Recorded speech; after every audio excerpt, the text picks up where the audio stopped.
Nothing can shut us down quicker than judgment. Think about the last time you experienced judgment from another person. What happened inside of you? Maybe you resisted it and got defensive, right? Closed off and judgmental towards the other person.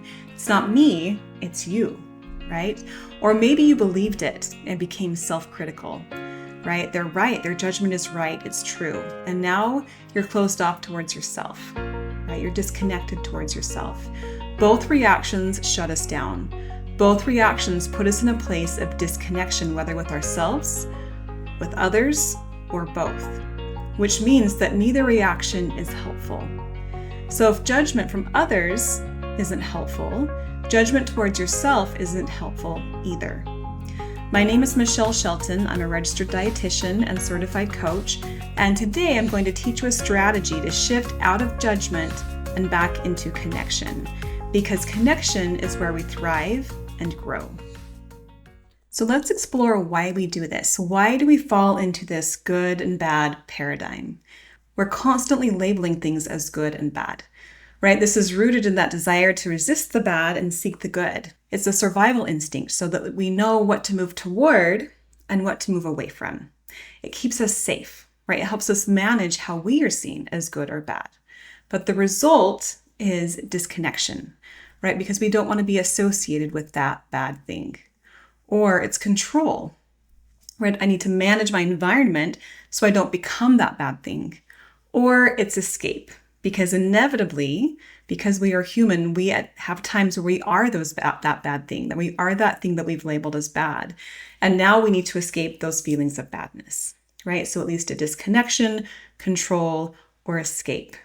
Does this sound familiar, right? If we take this into a paradigm of eating and relationship with our body, right, to avoid the badness of our bodies, we may disconnect from it, right? When I feel something, I shut it down, I ignore it, or I push it away, right? I have to push it away, pretend it's not there, because I'm not supposed to feel that way. I'm not supposed to be that way. Or we control it, only allowing ourselves to eat at certain foods or eat at certain times or eat in certain ways, right? Especially when we're around other people and where they will see the way that we eat, right? So we control it. Or we escape, right? When we feel that experience, maybe our body is what we have labeled as bad, we escape it through things like binging or Netflix or busyness, right? Through work, or at the extreme through drugs or alcohol, right? Those are all behaviors of ways to escape this badness. So if judgment and this good-bad paradigm lead to disconnection, escape, and control, how do we shift out of that? And I want to offer to you that the quickest way to shift from judgment to openness is curiosity.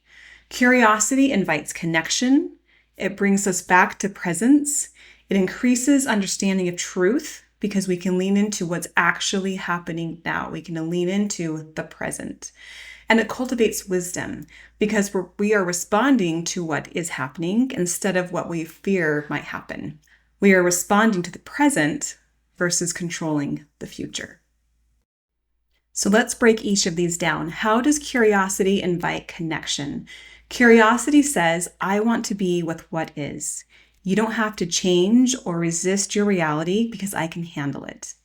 Right? I can handle it. Tell me more. What's actually happening? I'm curious. I'm not resisting it. I'm not labeling it before I fully understand it. I'm just curious. I'm open. I can receive it.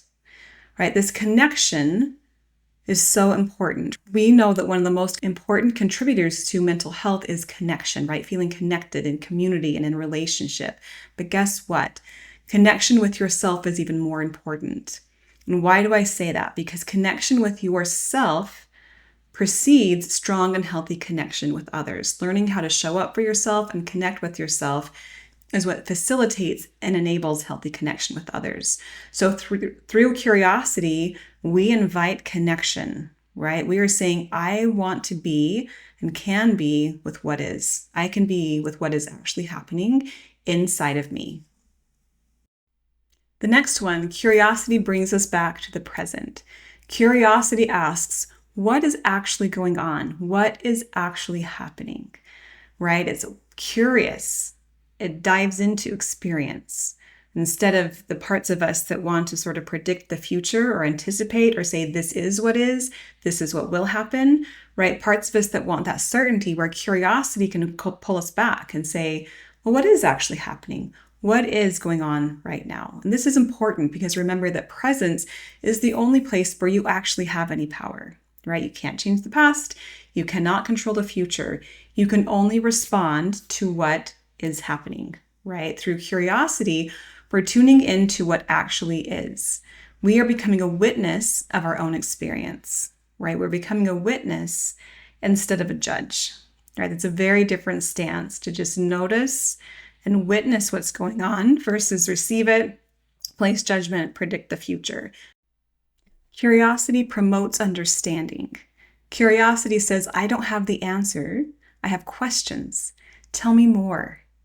I want to understand, and I'm not afraid of what's happening here, right? It promotes understanding and that openness. Tell me more. I don't have answers. I only have questions. Invites more clarity and it invites more information. It invites, again, more presence. Curiosity promotes understanding. And finally, curiosity cultivates wisdom. Because I have a better understanding of what is, I can respond to reality, not to a projected future. Because I have a better understanding of what is, I have a new clarity in my life. I have a new clarity of my needs and of my desires. I have a new clarity of the nature of our relationship. I have a new clarity of what's actually happening, right? Because I've been able to sit and be present and receive with openness. And in that space, you have wisdom. You have wisdom to respond to what is. So let's take these principles of curiosity and apply it to something that many of us experience. I've experienced this before. Maybe you have too, right? That experience of judging our bodies, right? We live in a culture that really judges bodies and what they look like and how they should look like. My body's too large, it's too small, it's not curvy enough, it's too curvy. I wish it was different. I wish it didn't do that. I wish it was bigger here and smaller there, right? This judgment, right? Notice this judgment paradigm of good and bad.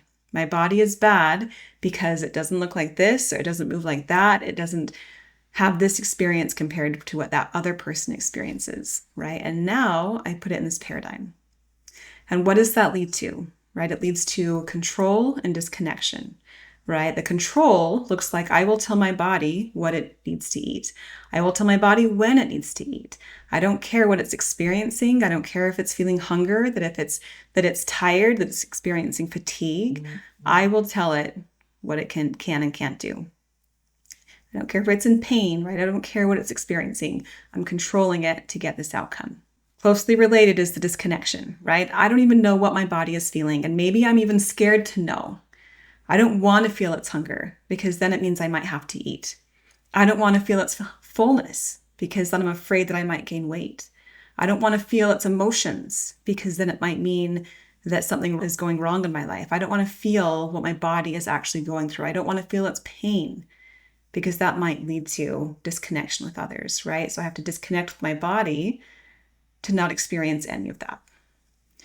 What does the shift to curiosity look like? What is my body experiencing in this moment? That's the shift. Not from I'm labeling my body as to this or to that, and therefore it's bad, but asking the question. Remember, I don't have the answer. I only have the question. What is my body experiencing in this moment? And from that place, I can tune into things like my hunger level. Am I really full? Am I really hungry? Am I somewhere in between? Am I neutral? And knowing that, how do I respond wisely? I might notice then when I ate this certain food, I felt like this, right? And now I can wisely discern, how do I adapt next time? When I ate this food, it gave me a stomach ache. When I ate this food, it left me feeling unsatisfied. When I ate this food, I felt really energized and full, right? And I know these things because I'm sitting with curiosity in my experience, right? From a place of curiosity, I might notice my energy levels, right? I might notice my energy levels are here. My hunger level is here. What do I need? Low energy, low hunger, maybe I need rest. Low energy, high hunger, maybe I need to eat. Right now, instead of following diet plans and schedules and the rules, We are listening to and tuning into our body because we have sat in that space of curiosity to understand and discern what it needs. And from that place of curiosity, we can widen our aperture of what's actually happening.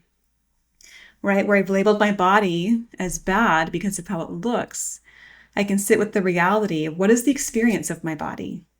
This morning, I experienced my body walking my children to school, right? Showing up as a caring mom. I experienced myself holding my child while they were struggling. I experienced my body holding me while I delivered a presentation at work. Right? I experienced my body healing from a cold when it was sick.